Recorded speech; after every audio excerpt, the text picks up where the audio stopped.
Members of Parliament, Ambassador Cunningham, Minister Mohammadi, General Karimi, generals, commanders, senior enlisted leaders, ladies and gentlemen, Assalamu alaikum, good afternoon. Thank you, Major General Wahab and Brigadier General Michel, for the invitation to join you on this historic day. It's an honor to be here as we mark yet another milestone in the development of credible and capable Afghan security forces. Although we're here to celebrate the arrival of two C-130's, today's ceremony is about much more than C-130's. It's about an Air Force that is becoming increasingly confident and credible. It's about an Air Force that is increasingly more capable of supporting Afghan security forces and protecting the Afghan people. We can and we should be proud of all the progress we've made over the past 9 years in building an Air Force that had been decimated by years of civil war and Taliban rule. And we should be optimistic about the future when we look at these new C-130's that'll join a fleet of growing and increasingly capable aircraft. But today, what should make us most proud about the Air Force and most optimistic about the future are the young Afghans who will take the hardware and develop a capability. As much as I'm glad to see the arrival of the C-130's, I'm more enthusiastic when I see young pilots like Lieutenant Shinwari from Jalalabad. Growing up, he wanted to serve his country like his father and two brothers that are in the Army. After graduating from the Afghan Army Academy with a computer science degree, Lieutenant Shinwari joined the Air Force.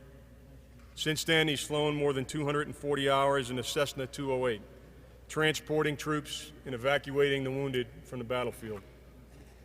Now he is one of Afghanistan's first two C-130 pilots. Lieutenant Shinwari's American advisors and fellow Afghans praise his commitment and take charge leadership style. They say he represents all that is good about Afghanistan's next generation of airmen. Behind pilots like Lieutenant Shinwari are crew chiefs, mechanics, logisticians, and other support staff. The backbone of the Air Force is formed by leaders and mechanics like Captain Hotak. Captain Hotak has traveled all over the world for training. Today, he is a master engineer supervising more than 60 mechanics that keep Afghanistan's helicopters ready to fly.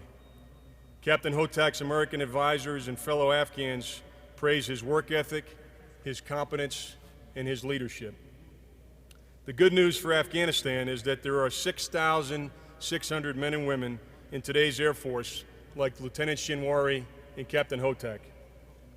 And those Afghan airmen will benefit from all the progress that has been made since 2004. They'll benefit from the hangars, the taxiways, and the other infrastructure that has been completed. They will fly and maintain the more than 100 aircraft that are currently on flight lines at Kandahar, Shindan, and Kabul. And in the future, they'll see additional infrastructure being completed. 2 more C-130's being delivered. And they will receive the A-29 Super Tucanos that will provide close air support and significantly enhance the combined arms capability of the Afghan Air Force. All of this, the trained airmen, the infrastructure, and the aircraft, will provide the foundational capabilities for an Air Force that will keep the Afghan people secure for decades to come. In closing, I want to emphasize that building an Air Force from the ground up is no easy task, and doing it while engaged in combat makes it all that much more difficult. So I want to congratulate the men and women of the Afghan Air Force for all that you have accomplished so far.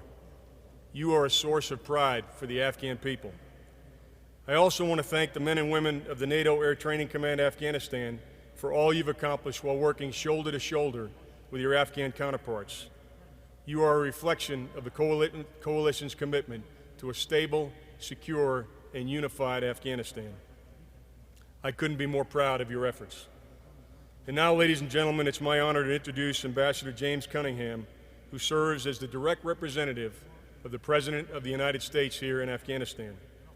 While the mission to build the Afghan Air Force is a NATO mission, the C-130's presented here were provided by the American people. Ladies and gentlemen, representing your friends from the United States, Ambassador Cunningham.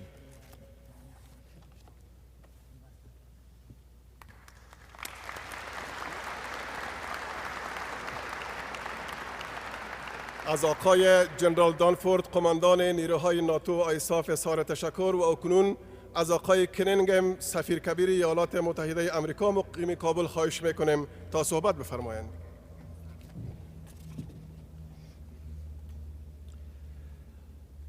Minister Mohammadi, General Karimi, General Wardak, General Dunford, and all of our distinguished guests here today, I want to thank you for this opportunity to say a brief word on this important day at this important ceremony. As we acknowledge the arrival of this important capability for the growing Afghan Air Force. It's just 2 airplanes, but it's an important demonstration of the visible and real growth of the capability of the Afghan Air Force. It's also a very concrete and specific symbol of American commitment and support to the Afghan security forces in general and to the Air Force in particular. With the arrival of these aircraft and those that will follow, the Afghan Air Force is joining an important partnership of our friends and allies around the world who use the C-130. It's an expression of the reality of the growth of the Afghan Air Force and of the security forces, a demonstration, I hope, to the Afghan people that what we have been discussing for these past years is happening in real life. This is very welcome progress. It will continue. My country will continue to support the growth of the capabilities of the Afghan security forces in the coming year. So again, thank you for everything that all of you, I see large...